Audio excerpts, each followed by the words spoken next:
मध्यप्राच्य लागि रहिथिबा युद्ध पई वर्तमान अंतर्जातीय बजार रे अशोधित तैल दर वृद्धि पाइबारे लागिछि एवं आगामी भविष्यत रे जेहेतु आकलन गोटे प्रकार करा जाउछि विशेषज्ञ मानक तरफरु जे ए युद्ध प्रायतः 4 सप्ताह पर्यंत बा 1 मास पर्यंत लागि रहिबो तेणु अंतर्जातीय बजार रे अशोधित तैलर मूल्य आहुरी अधिक वृद्धि पाइबार मध्य संभावना रहिछि एवं बजार दर वृद्धि पाइबा पर अंतर्जातीय बजार पर भारत बजार उपरे यार कोन प्रभाव पड़िबा आलोचना करबा हम सहित सीधासळख संजय लाट उपस्थित रही प्रथम कथा हूँ जे वर्तमान युद्ध को ऑलमोस्ट 3 days कंटिन्यूअसली जारी रही विभिन्न देश उपर गल्फ कंट्रीज उपर आक्रमण करा जाउछि किंतु ता भितरे आज जदि सकाळ सकाळ खबर देखुछु तैल दर 10% प्रायतः वृद्धि पाई जाइछि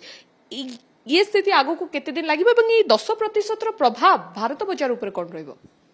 देखंतु जदि तैलर प्राइसिंग पॉलिसी को आमे देखिबा भारत रे विगत 3-4 वर्ष भितरे भारत सरकार बा तैल कंपनी माने जो दैनंदिन प्राइस चेंज रो पॉलिसी थिला ताकू स्थगित रखिकिरी तैल कंपनी माने डिसाइड करूचंती जे केबे प्राइस बढ़ेबे बा केबे कमेइबे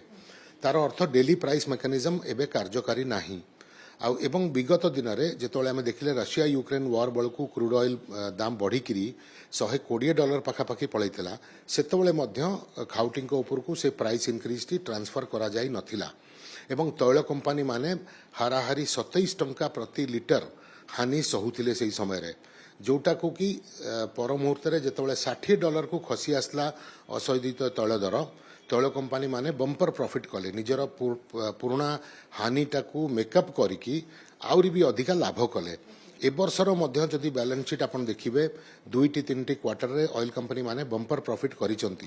तार अर्थ एबे जदि क्रूड ऑयल $100 क्रॉस भी करि जाए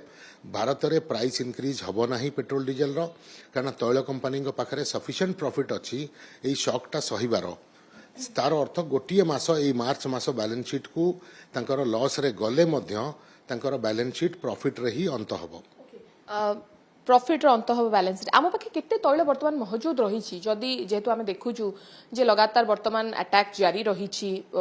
गल्फ कंट्रीज गुडी को ऊपर एवं तैल टैंकर्स कथा जदि कहबे जो शिप कथा गुडी ता मध्य अटकी की रही विभिन्न स्थान रे तेणु भारत पाखे केते तैल वर्तमान मौजूद रही जेतिके हमर आवश्यकता को मेंटेबा पई देखो भारत पाखरे अशोधित तैल को मिसईकिरी ऑयल कंपनी रो डिपो मानकरे पेट्रोल पंप रो स्टोरेज टैंक्स रे ये सबुतक जदि मिसई दबा पाखापाखि 90 दिन रो आम पाखरे तेल जेतिकी रिक्वायरमेंट दैनंदिन भारत रो 90 दिन पर्यंत आमे चलई पारिबा एवं 90 दिन पर्यंत चलेबा भितरे एमिति नुह जे भारत को कोनोसी तेल बाहरु आसी परिबो नाही आमे केवल स्ट्रेट ऑफ हॉर्मुज देई के आसी परिबो नाही किंबा गल्फ कंट्रीज मानकटू भारत जो इंपोर्ट करे सेटा करि परिबो नाही एबेका स्थिति रे मासे पर्यंत हो किंबा युद्ध जदि अधिका चलला अधिका दिन पर्यंत हो किंतु अन्य बाटरे तेल आसीबा बा अन्य सप्लायर ठू आनिबा भारत हारारी 42टा देश संगे चुक्ति रखी तेल माने इंपोर्ट करबा पई तो एई समय रे अन्य देश ठू आनिकिरी अन्य रूट रे आनिकिरी आमे हमर रिफाइनरी मानको तेल जोगई परिबा हमर दैनंदिन आवश्यकता केते रहउछ ऑलमोस्ट जदि देखा जाए एवं आपण कहउछनी 90 डेज रो आम पाखरे मौजूद रही गच्छित रही अशोधित तैल को मिसाई तेणु दैनंदिन आवश्यकता केते एवं ए 90 डेज भितरे वार जदि भी चालुची एवं अंतर्जातीय बजार दर जदि भी बढ़ुची ताहाले भारतीय जो ग्राहक माने रहिछंती सेमान को पॉकेट को बाधिबो से स्तर रे दर बढ़िबो नहीं दर देखंतु मु स्पष्ट करिछि जे दर वृद्धि इमिडिएट हबार कोनोसी संभावना नाही जदि क्रूड ऑयल $120 क्रॉस करे आ युद्ध आउरी भयावह हुए तार अर्थ तृतीय विश्व युद्ध बलिया परिस्थिति हेइकिरी अन्य देश जॉइन करि जानती सेथरे एवं अन्य ऑयल ट्रांजिट रूट मध्य इंपैक्ट हे जाए ताहले केंद्र सरकार बा तैल कंपनी माने बाध्य होई पारंती दर वृद्धि करबा पई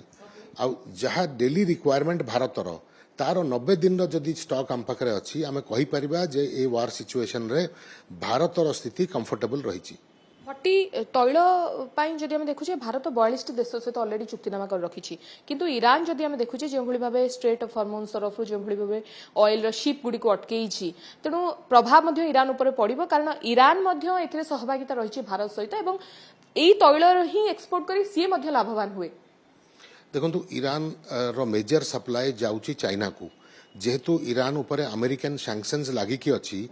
अधिकांश देश ईरान ठू तेल किनी पारु नथिले किंतु चाइना से सैंक्शन को न मानिकी रशिया ठारू एवं ईरान ठारू निजर मैक्सिमम तेल इंपोर्ट करुला तो जदि ईरान रो इकोनॉमी देखिबा ईरान रो इकोनॉमी मध्य भल परिस्थिति रे नथिला एवं तांकर इकोनॉमी रे ऑयल होची मेजर कंट्रीब्यूटर जदि तेल से एक्सपोर्ट न करि पारले चाइना को ताले ये युद्ध मध्य से बहुत दिन पर्यंत लड़ी पारिबे नाही तेबे स्ट्रेट ऑफ हॉर्मुज को बंद करिवार अर्थ निजर एक्सपोर्ट मध्य तांकर बंद हबो जोटा कि डायरेक्टली तांको इकोनॉमी को इंपैक्ट करिवो अन्य देशगुड़िक जमी आप कहते जे जदि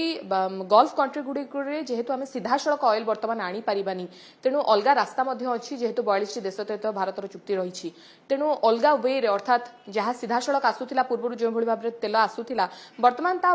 गला बाटरे कि बुलिकी आसो युद्ध परिस्थिति से क्षेत्र में दर वृद्धि संभावना हो पारे 90 डेज आम पाखे गच्छित थिले कारण कंपनी मानू जो ऑयल कंपनी मानू से लॉस सहिबा पड़ो नहीं से भी दर वृद्धि हम ना कहीं ना शिपिंग कॉस्ट बढ़िबो इंश्योरेंस बढ़िबो बट सेटा गोटे बहुत छोट इनक्रीज माने एते बड़ इनक्रीज नुह जे ऑयल कंपनी सही पारिबेनी किंतु ऑयल कंपनी रो बैलेंस शीट को इंपैक्ट करिवो बट साधारण खाउटिंग को बिल्कुल भी इंपैक्ट करिवो नाही कारण दर वृद्धि करा जिवो नाही ऑयल कंपनीज सबु प्रकार रो लॉस सहिबे असंयोजित तैलर दर वृद्धि ट्रांसपोर्टेशन कॉस्ट इंश्योरेंस कॉस्ट जहाँ दर वृद्धि जहाँ भी वृद्धि है तैल कंपनी डायरेक्ट सेटा को सहीजिबे